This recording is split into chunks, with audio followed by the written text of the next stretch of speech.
ನನ್ನ ಹುಟ್ಟುಹಬ್ಬನ ಆಚರಣೆ ಮಾಡಿರ್ತಕ್ಕಂಥ ಎಲ್ಲ ನನ್ನ ಪ್ರೀತಿಯ ಸ್ನೇಹಿತರಿಗೆ, ನನ್ನ ಹೃದಯದಲ್ಲಿರ್ತಕ್ಕಂಥ ಆತ್ಮೀಯ ಗೆಳೆಯರಿಗೆ ನಾನು ಧನ್ಯವಾದಗಳನ್ನು ಅರ್ಪಿಸ್ತೇನೆ. ಯಾಕಂದರೆ ಇವತ್ತು ಏನು ನಿನ್ನೆಯಿಂದ ನಡೆದಿರ್ತಕ್ಕಂಥ ಹುಟ್ಟುಹಬ್ಬದ ಕಾರ್ಯಕ್ರಮದಲ್ಲಿ ಅನೇಕ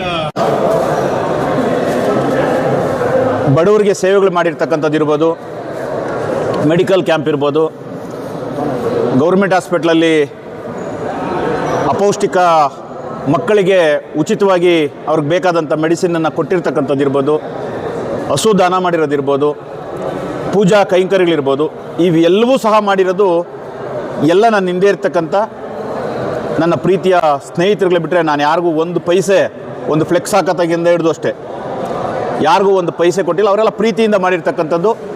ಅವ್ರ ಪ್ರೀತಿಗೆ ಮೊದಲನೇದಾಗಿ ನಾನು ಆಭಾರಿಯಾಗಿರ್ತೇನೆ.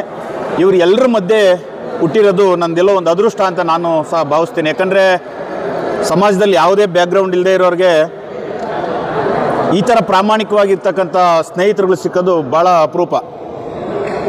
ಯಾಕಂದರೆ ಇವತ್ತಿನ ವಿದ್ಯಮಾನಗಳಲ್ಲಿ ಎಲ್ಲರೂ ಸಹ ದುಡ್ಡುಗೋಸ್ಕರ, ಅಧಿಕಾರಕ್ಕೋಸ್ಕರ, ಅವರವರ ಜೀವನ ನಡೆಸೋಕ್ಕೋಸ್ಕರ ಇವತ್ತು ಮುಖಂಡರುಗಳನ್ನ ಬಳಸ್ಕೊಂತಾರೆ. ಬಟ್ ನನ್ನ ಅದೃಷ್ಟ, ನನ್ನ ಜೀವಮಾನದಲ್ಲಿ ನನ್ನನ್ನು ಬಳಸ್ಕೊಳ್ಳೋಂಥ ಹುಡುಗರು ಯಾರೂ ಸಿಕ್ಕಿಲ್ಲ.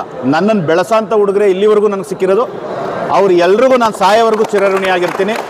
ನನ್ನ ಪ್ರತಿ ಹಂತದಲ್ಲೂ ಸಹ ಒಂದೊಂದು ಮೆಟ್ಲಾಗಿ ನನಗೆ ಸುತ್ತ ಕಾವಲುಗಾರರಾಗಿ, ನನಗೆ ರಕ್ಷಕರಾಗಿ, ನನ್ನ ಆತ್ಮ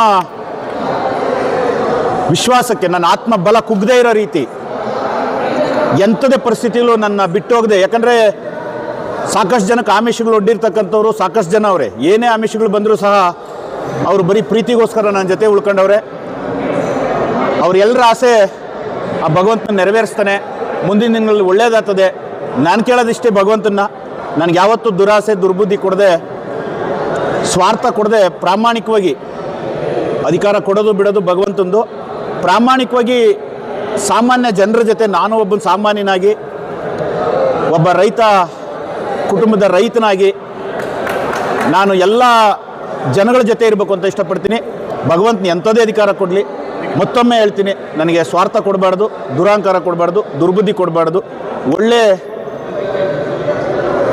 ಆತ್ಮವಿಶ್ವಾಸ ಕೊಟ್ಟು ನನ್ನ ಸುತ್ತ ಇರ್ತಕ್ಕಂಥವ್ರು ನೂರಾರು ಜನ, ಸಾವಿರಾರು ಜನ, ಅವರೆಲ್ಲರೂ ಸಹ ಕೋಟ್ಯಾಧಿಪತಿಗಳಾಗಬೇಕು. ಯಾವತ್ತೂ ನನ್ನ ಮನಸ್ಸಲ್ಲಿರೋದು ನಾನೊಬ್ಬನೇನೇ ಆದರೆ ಅದೇನೂ ಅಲ್ಲ, ಪ್ರಯೋಜನ ಅಲ್ಲ. ನನ್ನ ಸುತ್ತ ಇರೋರು 100 ಜನ ಕೋಟ್ಯಾಧಿಪತಿಗಳಾದರೆ ನಾನು 500 ಕೋಟಿ ಖರ್ಚು ಮಾಡೋಂಥ ತಾಕತ್ತಿರೋ ಮನುಷ್ಯನಾಗ್ತೀನಿ. ಭಗವಂತನ ನನ್ನ ಸುತ್ತ ಇರೋರಿಗೆ ಆ ಒಂದು ಆಶೀರ್ವಾದ ಮಾಡಲಿ. ಮೊದಲನೇದಾಗಿ ನಾನು ಭಗವಂತನಲ್ಲಿ ಪ್ರಾರ್ಥನೆ ಮಾಡೋದಿಷ್ಟೇ, ನನ್ನ ಸುತ್ತ ಇರೋಂಥ 100 ಜನ ಅವರು ಒಳ್ಳೆಯ ಉತ್ತಮವಾದಂಥ ಆರ್ಥಿಕವಾಗಿ ಎಲ್ಲ ರೀತಿಯೂ ಸಹ ಅವರು ಸದೃಢವಾಗಿರಲಿ. ಇವತ್ತೇನು ನನಗೆ ಆಶೀರ್ವಾದ ಮಾಡಿರ್ತಕ್ಕಂಥ ಎಲ್ಲ ನನ್ನ ತಾಯಂದರು, ನನ್ನ ರೈತ ಬಂಧುಗಳು, ನನ್ನ ಆತ್ಮೀಯ ನನ್ನ ಗೆಳೆಯರು, ಅವ್ರಿಗೆಲ್ರಿಗೂ ದೇವರು ಆಯುಷ್ಯ, ಆರೋಗ್ಯ, ಐಶ್ವರ್ಯ ಕೊಟ್ಟು, ಒಳ್ಳೆ ಬುದ್ಧಿ ಕೊಟ್ಟು, ಅವ್ರವ್ರ ಕುಟುಂಬಗಳಿಗೆ ಅವರು ಒಳ್ಳೆ ಮಕ್ಕಳಾಗಿ, ಈ ಸಮಾಜಕ್ಕೆ ಒಳ್ಳೆ ಸೇವಕರಾಗಿ ಅವ್ರಿಗೆ ಬದುಕೋದಕ್ಕೆ ಭಗವಂತನ ದಾರಿ ಮಾಡಿಕೊಡ್ಬೇಕು ಅಂತೇಳಿ ಈ ಸಂದರ್ಭದಲ್ಲಿ ನಾನು ಭಗವಂತನ ಪ್ರಾರ್ಥನೆ ಮಾಡ್ತೀನಿ.